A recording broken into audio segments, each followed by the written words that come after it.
एक खुश मनुष्य का उस परमपिता परमात्मा से जुड़ना भी आसान है। अगर हम दुखी रहेंगे, मायूस रहेंगे, परेशान रहेंगे तो हम उस परमपिता परमात्मा से कभी जुड़ नहीं पाएंगे।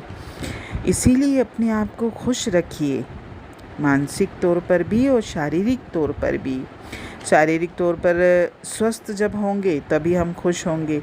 तो अपने स्वास्थ्य के लिए भी योगा करिए, मेडिटेशन करिए, वॉक करिए। रिसर्च भी कहती है कि वॉक करने से इंसान स्वस्थ रहता है।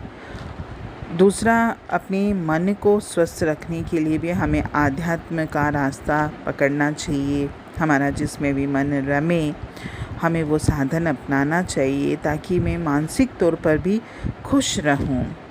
और बच्चे बनिए, जिसे बच्चों का संसार होता है। उनको न किसी से ईर्ष्या, न किसी से द्वेष, न कोई भेदभाव, न कोई अपना, न कोई पराया। वो तो जिसके साथ भी जुड़ते हैं, जिसके साथ भी रहते हैं, बस उसी में खुशियाँ देखते हैं। जैसे जैसे हम लोग बड़े होते जाते हैं और हमारे जीवन में तेरा मेरा, ईर्ष्या, द्वेष, न जाने क्या क्या आता जाता है और यही हमारी खुशियों को छीन लेता है। और खुशी के लिए हमारा मतलब खुश रहना सबसे पहले तो हमारी मानसिकता पर ही निर्भर करता है। हमारी सोच कैसी है, हमारे विचार कैसे हैं।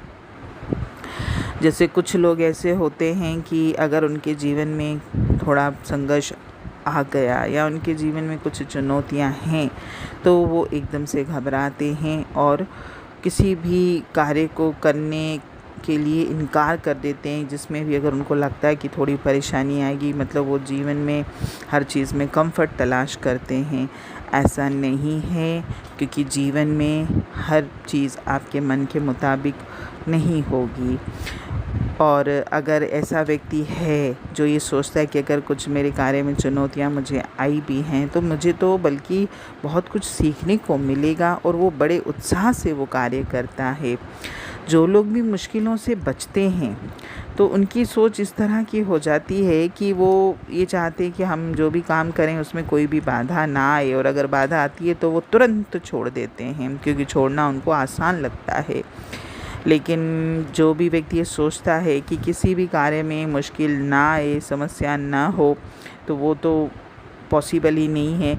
अगर कुछ मुश्किलें आती भी हैं, कोई भी कार्य अगर हम करते हैं तो उसको अधूरा नहीं छोड़ते, बल्कि अपने फैसले पर दृढ़ रहते हैं, उस कार्य को पूरा करते हैं।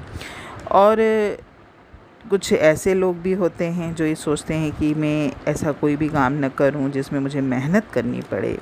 मेहनत उनको पसंद नहीं है, परिश्रम करना उनको पसंद नहीं है, तो वो कठिन कार्य करना ही नहीं चाहते।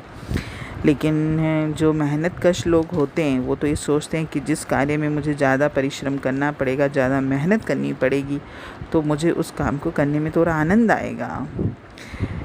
और इसके अलावा अगर कोई हमारे कार्य की आलोचना करता है तो हम आलोचना से घबराएं नहीं, उसको नज़रअंदाज भी न करें, बल्कि हम उस आलोचना को ध्यान से सुने और हमारी कौन सी कमी बता रहा है, उन कमियों को ध्यान दें और उन कमियों को दूर करने का प्रयास भी करें, ताकि हमारा कार्य और बेहतर हो सके।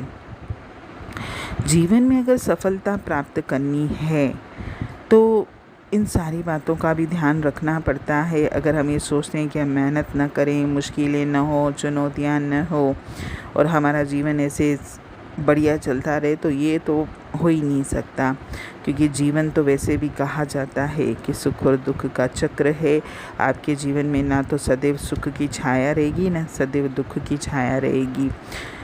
सुख और दुख दोनों का मिश्रण है, और चुनौतियां, संघर्ष भी आएंगे, तकलीफ़ें भी आएंगी, समस्याएं भी आएंगी। लेकिन हमको अपने विचारों को इस तरीके से रखना है कि जो भी परिस्थिति परमात्मा की तरफ से मेरे पास आती भी है, मैं उसमें भी खुश रहना, आनंदित रहना, उत्साहित रहना सीखूं।